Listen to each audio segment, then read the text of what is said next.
नमस्कार। जय हिंद, जय भारत। मगध ज्ञान केंद्र में आप सभी का स्वागत है।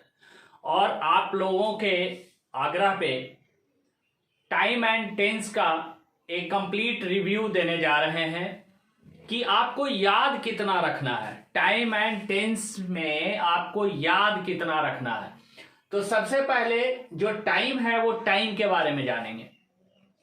समय क्या है? एक कंसेप्ट है। Time is a concept which always continue. बस इतना ही याद रखना है कि समय एक अवधारणा है जो लगातार चलते रहता है। अब समय जो होता है वो कितने प्रकार का? 3 प्रकार का होता है। एक प्रेजेंट टाइम होता है, पास्ट टाइम होता है और फ्यूचर टाइम होता है। यदि आप इसमें डेफिनेशन की बात करेंगे प्रेजेंट टाइम, पास्ट टाइम और फ्यूचर टाइम में, तो कहता है प्रेजेंट टाइम कौन सा है? तो बोलने और सुनने तक का समय। याद रखिएगा, बोलने और सुनने तक का समय जो है वो प्रेजेंट टाइम होता है कि जितना देर में कोई वक्ता बोल रहा है उतना ही देर में कोई श्रोता सुन रहा है। इसीलिए बोलने और सुनने तक का समय प्रेजेंट, बोलने सुनने के पहले का समय पास्ट और बोलने सुनने के बाद का समय फ्यूचर होता है। तो याद कैसे रखेंगे? अंग्रेजी वाक्य को पहचानने का कि कौन सा वाक्य प्रेजेंट का है, कौन सा वाक्य पास्ट का है और कौन सा वाक्य फ्यूचर का है। तो अंग्रेजी में कैसे पहचानेंगे?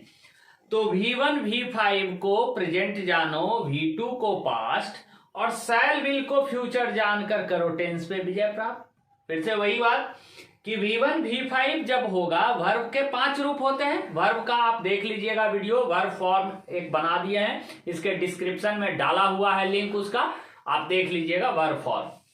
तो V1 और V5 जब टेंस में रहे, सेंटेंस में रहे तो प्रेजेंट, V2 आएगा तो वो पास्ट होगा और शैल विल रहेगा तो फ्यूचर होगा। हिंदी में यही जाएंगे तो है हो हूं को प्रेजेंट जानो, था थे थी को पास्ट और गागे गी को फ्यूचर जानकर करो टेंस पे विजय प्राप्त।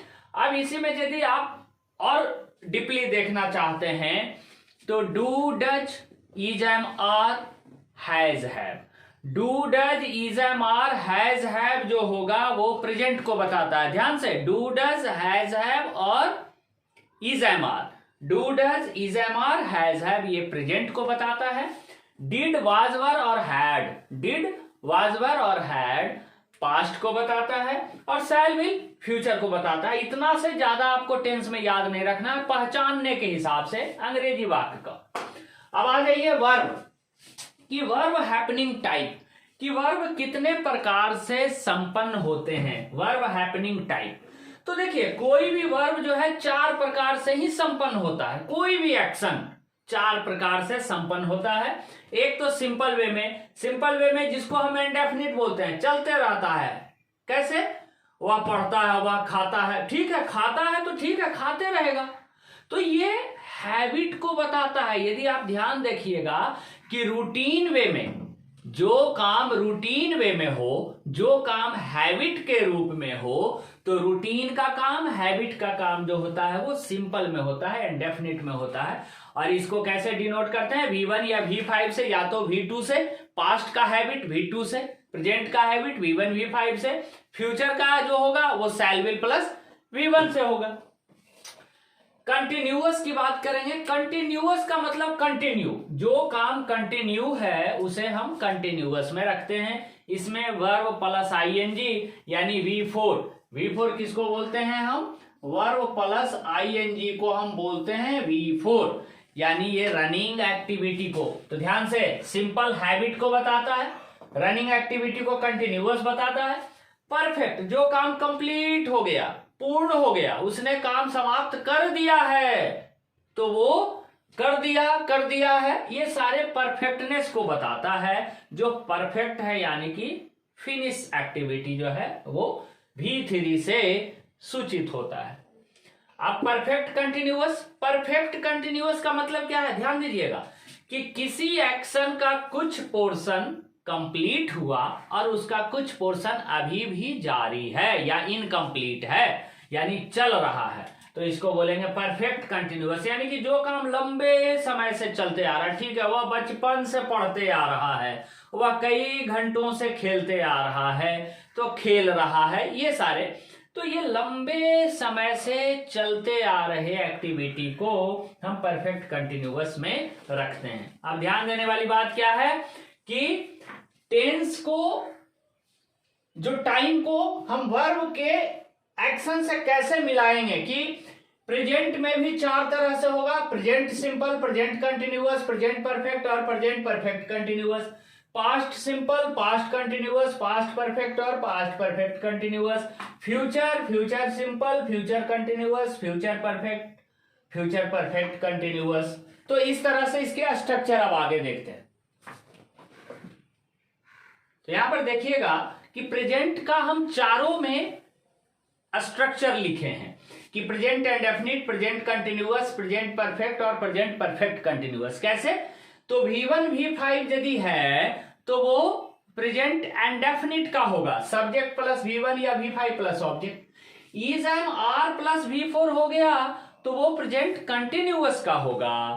हैज हैव प्लस V3 आ गया तो वो परफेक्ट का होगा, प्रेजेंट परफेक्ट का होगा।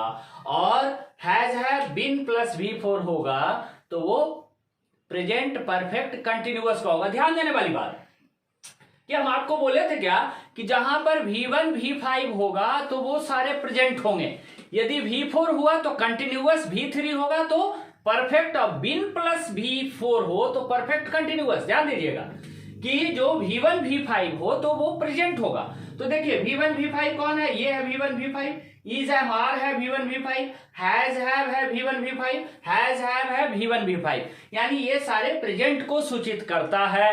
अब ये प्रेजेंट में क्या है? अकेले V1 V5 है तो प्रेजेंट इंडेफिनिट है। ये V4 हो गया, ये V1 V5 में है तो ये प्रेजेंट कंटिन्यूअस हो गया। V4 कंटिन्यूअस को, V3 यदि आया तो V3 करता है परफेक्ट को, तो परफेक्ट V1 V5 है तो ये प्रेजेंट परफेक्ट हो गया। बीन प्लस V4 तो बीन क्या है? V3, और यहां पर V4 क्या है? ये कंटिन्यूअस, यानी हैज हैव से क्या सूचित हुआ? प्रेजेंट, V1 V5 से प्रेजेंट, और ये बीन हो गया V3 यानी परफेक्ट, और ये V4 क्या हो गया? कंटिन्यूअस। तो प्रेजेंट परफेक्ट कंटिन्यूअस। तो आगे हम इसको देखेंगे क्या कि इसको हम पास्ट कैसे करते हैं। तो ध्यान देना है कि जहां जहां V1 और V5 है तो इसको हम क्या बोलते हैं जी? प्रेजेंट। और इसी V1 V5 को हम V2 में बदल दें तो वो हो जाएगा पास्ट। तो ये V1 V5 को क्या करेंगे? हम V2 में बदलेंगे। तो कैसे बदलेंगे? यहां V1 V5 को V2 में कर देंगे, इज एम आर का V2 कर देंगे, हैज हैव को V2 कर देंगे, हैज हैव को V2 कर देंगे। तो देखिए कैसे करते हैं। तो देखिए यहां पर क्या किए कि ये V1 V5 को V2 में बदल दिए तो ये पास्ट हो गया। इज एम आर का V2 में बदल दिए, वाज वर, तो ये पास्ट हो गया। यहां हैज हैव है तो इसका हम V2 कर दिए हैड, तो ये पास्ट हो गया। यहां हैज हैव है, इसको हैड कर दिए तो ये पास्ट हो गया।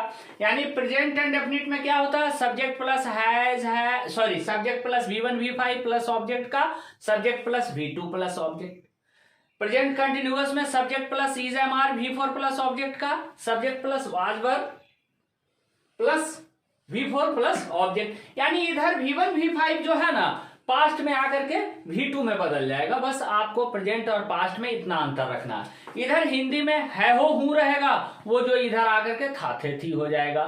तो अब देखिए प्रेजेंट और पास्ट आपको याद हो गया होगा कि जहां पर हैज हैव रहेगा उसको हैड में बदल देंगे तो पास्ट, जहां पर इज एम आर रहेगा उसको वाज वर में बदल देंगे तो पास्ट, जहां पर डू डज रहा तो उसको डिड में बदल देंगे तो पास्ट, जहां पर V1 V5 है उसको हम V2 में बदल देंगे तो पास्ट, इज एम आर है तो उसको हम वाज वर में बदल देंगे। बस इतना ही याद रखना है हो हूं को प्रेजेंट जानो, था थे थी को पास्ट, और गागे गी को फ्यूचर जानकर करो टेंस पे विजय प्राप्त। V1 V5 को प्रेजेंट जानो, V2 को पास्ट, और शैल विल को फ्यूचर जानकर करो टेंस पे विजय प्राप्त। सिंपल में V1 V5 रहता है जी, कंटिन्यूअस में V4 रहता है, परफेक्ट में V3 रहता है, और परफेक्ट कंटिन्यूअस में बिन प्लस V4 रहता है। तो आइए अब फ्यूचर में क्या था कि शैल विल से ही फ्यूचर हो जाता है, ये ध्यान रखना है। और शैल विल के बाद क्या आता है? V1 आता है। तो देखिए हम फ्यूचर का स्ट्रक्चर बताते हैं। तो यहां पर देखिए ये सारे फ्यूचर का कैसे कि सब्जेक्ट प्लस शैल विल, ये याद रखना है, subject plus shell will plus V1 plus object, ये फ्यूचर एंड डेफिनिट हो गया। शैल विल के बाद बी लगा के V4 यदि हम कर दिए तो ये फ्यूचर कंटिन्यूअस हो गया। शैल विल के बाद हैव प्लस V3 कर दिए तो ये फ्यूचर परफेक्ट हो गया। शैल विल के बाद हैव बीन प्लस V4 कर दिए तो फ्यूचर परफेक्ट कंटिन्यूअस हो गया। ध्यान देने वाली बात, आपको याद क्या क्या रखना है टेंस के हिसाब से कि इज एम आर के बाद V4 आता है, हैज या हैव के बाद V3 आता है, शैल और विल के बाद V1 आता है, और क्या रहा अब कुछ नहीं। ये याद रखना, इज एम आर के बाद V4 आता है, हैज हैव के बाद V3, शैल विल के बाद V1। हाँ, थोड़ा सा याद रख सकते हैं, डू डज और डिड, डू डज डिड के बाद V1 आता है। ये निगेटिव जब करते हैं, प्रेजेंट एंड डेफिनिट का निगेटिव करते हैं, तब जाकर के डू डज डिड का प्रयोग करते हैं। तो ये छोटी छोटी बातें आपको याद रखना है, इससे ज्यादा आपको टेंस में याद नहीं रखना है। आइए अब थोड़ा सा प्रैक्टिस कर लेते हैं। तो यहां पर देखेंगे क्या, प्रेजेंट का 4 लिए, वह जाता है, वह जा रहा है, वह जा चुका है, वह जाता रहा है। वह जाता है प्रेजेंट इंडेफिनिट, वह जा रहा है प्रेजेंट कंटिन्यूअस, वह जा चुका है प्रेजेंट परफेक्ट, वह जाता रहा है प्रेजेंट परफेक्ट कंटिन्यूअस। तो इसको कैसे बनाएंगे, वह जाता है तो ही के अनुसार हो जाएगा गोज, ही गोज, ये V5 आ गया ही के अनुसार। वह जा रहा है तो ही इज गोइंग, वह जा चुका है he has gone, he has gone। वह जाता रहा है he has been going। अब ध्यान देने वाली बात क्या है कि आपको V1 V5 याद रखना था, V1 V5 हो गया, ही के अनुसार present indefinite. Is am are के बाद V4 आ गया, ही के अनुसार इज आ गया, ये V4 हो गया। हैज हैव के बाद V3 आ गया, हैज गॉन हो गया, और हैज बीन गोइंग हो गया, बीन प्लस V4 हो गया, ये प्रेजेंट परफेक्ट कंटिन्यूअस। डिस्क्रिप्शन में लिंक डाला हुआ है, आप 2-3 वीडियो का लिंक डाल दिए हैं और वो आप जरूर देखिए, बड़े आराम से सीखिएगा। वह जाता है ही गोज, वह जा रहा है ही इज गोइंग, वह जा चुका है ही हैज गॉन, वह जाता रहा है ही हैज बीन गोइंग। लेकिन अब है हो हूं को प्रेजेंट जानो और थाथे थी को पास्ट, लेकिन थाथे थी के साथ साथ आ ए ई भी रहता है। जैसे वह चला गया, आ मतलब काम समाप्त कर दिया, तो क्या हो जाएगा इसका, ही वेंट। वह जा रहा था तो ही वॉज गोइंग, वह जा चुका था ही हैड गॉन, वह जाता रहा था ही हैड बीन गोइंग। अब वह जाएगा। अब देखिए ये फ्यूचर में क्या है ना कि सारे शैल विल आना जरूरी है, ही विल तो सारे में रहेंगे। तो देखिए ध्यान देने वाली बात कि जब इंडेफिनिट हो तो सिंपल V1 लगा करके छोड़ देंगे, ही विल गो, वह जाता रहेगा, कंटिन्यू है तो विल के बाद हमेशा V1 आएगा, विल के बाद, तो विल के बाद जो V1 आएगा उसके लिए आपको कुछ ना कुछ देना पड़ेगा, कारण कि कंटिन्यूअस के लिए आपको V4 चाहिए। तो कैसे, ही विल बी, ये V1 के लिए B दे दिए, ही विल बी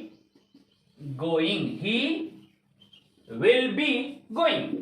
अब देखिए वह जा चुकेगा, अब देखिए ही विल, अब यहां पर देखिए जा चुकेगा के लिए तो ऐसा एक V1 चाहिए जिसके बाद V3 आए, तो ही विल हैव एक ऐसा V1 है जिसके बाद V3 आता है, ही विल हैव गॉन। और वह जाता हुआ रहेगा, लंबे समय से जाता हुआ रहेगा, तो he will have been going, he will have been going. तो इस तरह से आप टेंस का प्रयोग कर सकते हैं, और इसका जो डिस्क्रिप्शन में हम लिंक डाले हुए हैं वो सारे वीडियो को जा करके देखिए, 4-5 लिंक डाला हुआ है और सारे टेंस पे आपको कमांड हो जाएगा। तो ये जो ट्रांसलेशन सीरीज का 10वां पार्ट जो है, इसमें आपको सारे टेंस पे पकड़ आएगा, फिर आगे एडवांस सीरीज के रूप में एडवांस ट्रांसलेशन लेकर के आएंगे। पहले ये पीछे वाले सारे लिंक जो डिस्क्रिप्शन में दिया हुआ है वो जाकर के देखें। तो जय हिंद, जय भारत।